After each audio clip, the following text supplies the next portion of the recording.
जय हिंद। भारत माता की जय। वंदे मातरम। माननीय देशवासियों, जब देश के सामने युद्ध की स्थिति हो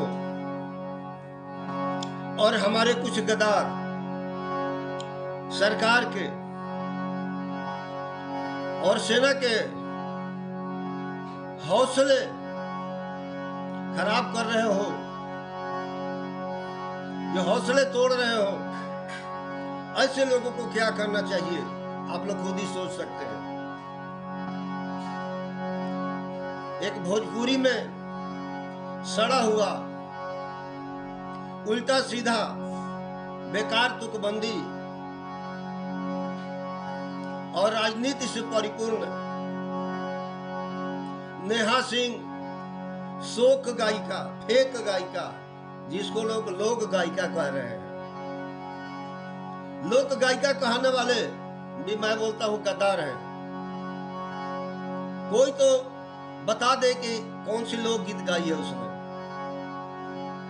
उल्टा सीधा तुकबंदी, सड़ी हुई भाषा, एक टूटा हुआ जिसे टीना बजता हो वैसा तबला और लेकर के बैठ जाती है।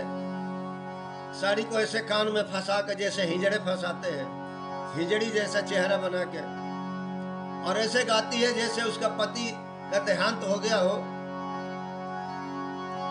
और शोक मना रही हो, विधवा विलाप कर रही हो, ऐसे गाती है।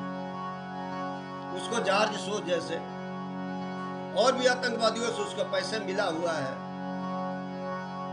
और देश के भी कुछ नेता है जो उसको जिसका प्रमोशन कर रहे हो। ये सारे गद्दार टुकड़े टुकड़े गैंग के लोग उसके साथ मिले हुए हैं।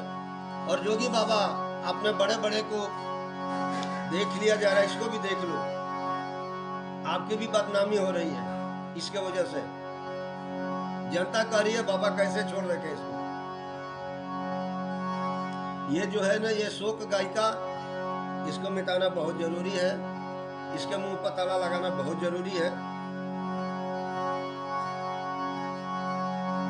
तेरे को राजनीति करना, सीधे किसी पार्टी से जुड़ कर राजनीति, कौन तेरे को मना कर रहा है? जो राजनीति कर रहे हैं उनको कौन मना कर रहा है? लेकिन तू सरकार को गाली देके, सेना को गाली दे करके, और तू राजनीति में आना चाहती है कि जल्दी कोई हमको टिकट दे दे, समाजवादी या कांग्रेस, ठीक है ले जा, कौन रोका है तेरे को? लेकिन जब युद्ध के समय है, उस समय सरकार का हौसले तोड़ना और सेना का हौसला तोड़ना, ये देशद्रोह कानून के अंदर आता है। तो अब भोजपुरी में हम बानी गीतकार पूर्व सैनिक ललन चौबे, हम भजन असामाजिक गीत लिखे के काम करीले, थोड़ा बहुत हम गा भी ली जैसे गा रहल बानी। हमारे को बहुत छोटा सा, बहुत साधारण, दुनिया के सबसे साधारण यूट्यूब चैनल बा, चौबे जी श्री राम के दीवाना, जिसमें आप देख लीजिए। हमने ऐसे गीतों को कभी नहीं गाया जो आज मैं गाने जा रहा हूँ। ये मजबूर हो करके, क्योंकि हम देश प्रेमी हैं, हम बर्दाश्त नहीं कर सकते।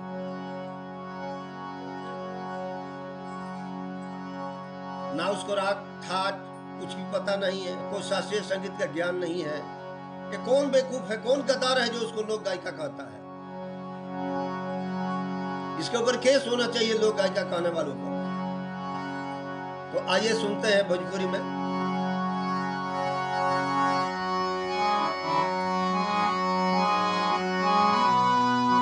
सुन लेने हवा खातून, सख्त बाबा के कानून, सुन लेने हवा खातून, सख्त बाबा के कानून।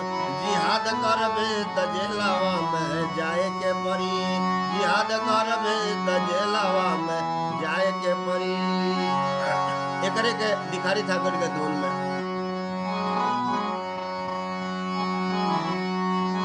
सुन लेने हवा खातून,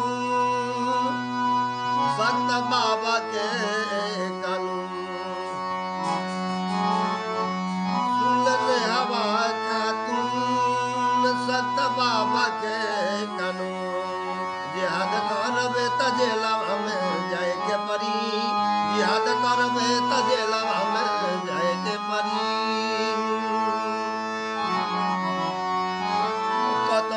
करबे काबा काबा न बचैहे साहजादा कतनो करबे काबा काबा न बचैहे साहजादा भारत माता के शराब तोरा परबे करी भारत माता के शराब तोरा परबे करी।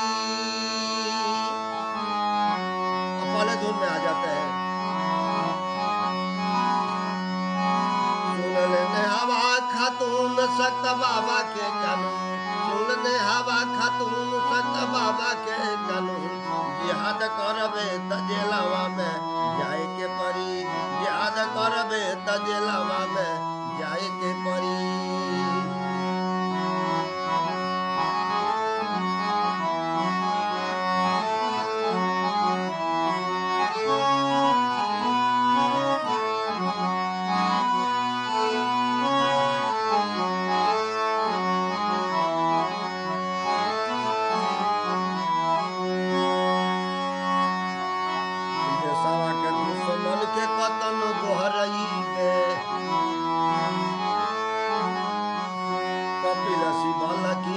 पैसा उड़ाइबे देशवा के दुश्मन के कतनो गोहराइबे कपिल शिवल की है पैसा उड़ाइबे कतनो करबे काबा काबा न बचई है साहजादा साहजादा समझ होंगे कौन साहजादा कतनो करबे काबा काबा न बचई है साहजादा भारत माता के शराब तोरा परबे करी भारत माता के शराब तोरा परबे करी।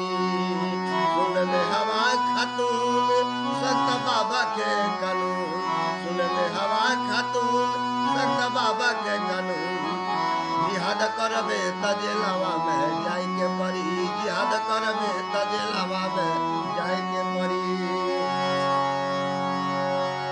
देशभक्तों मुझे हारमोनियम में देखने की जरूरत नहीं पड़ती है।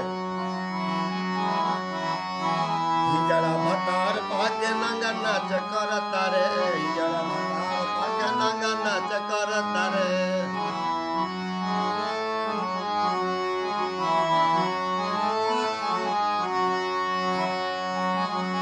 सिंदूर उतार के विधवा बुझात बाड़े हिजड़ा भतार पाके नंगा नाच करत बाड़े सिंदूर उतार के विधवा बुझात बाड़े जब लागी अंतर जोर जब लागी हंत जोर तो चिल्लाइबे बाप दादा जब लागी अंतर जोर तो चिल्लाइबे बाप दादा तोरा चढ़ल बड़ुए चरबी उतरबे करी तोरा चढ़ल बड़ुए चरबी उतरबे करी तोरा चढ़ल बड़ुए चरबी उतरबे करी तोरा चढ़ल बड़ुए चरबी उतरबे करी तोरा चढ़ल बड़ुए चरबी उतरबे करी।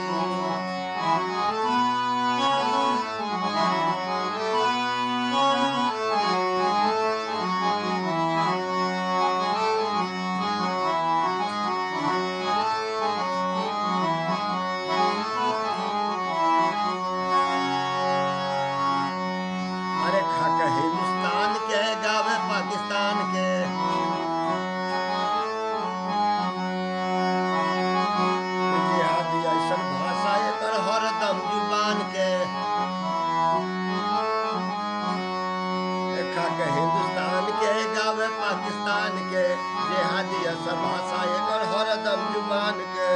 यूपी में जोगी बाबा तोर बिगाड़ दी है ढाबा यूपी में जोगी बाबा तोर बिगाड़ दी है ढाबा एक दिन बाबा के सरनिया में जाए के परी एक दिन बाबा के सरनिया में जाए के परी।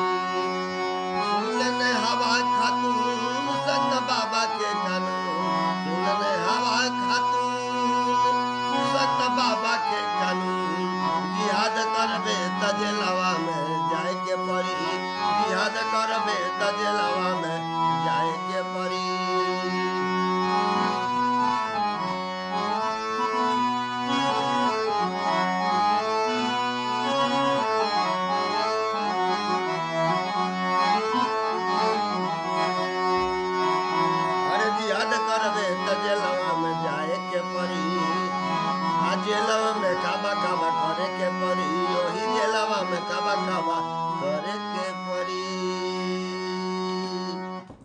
जय हिंद।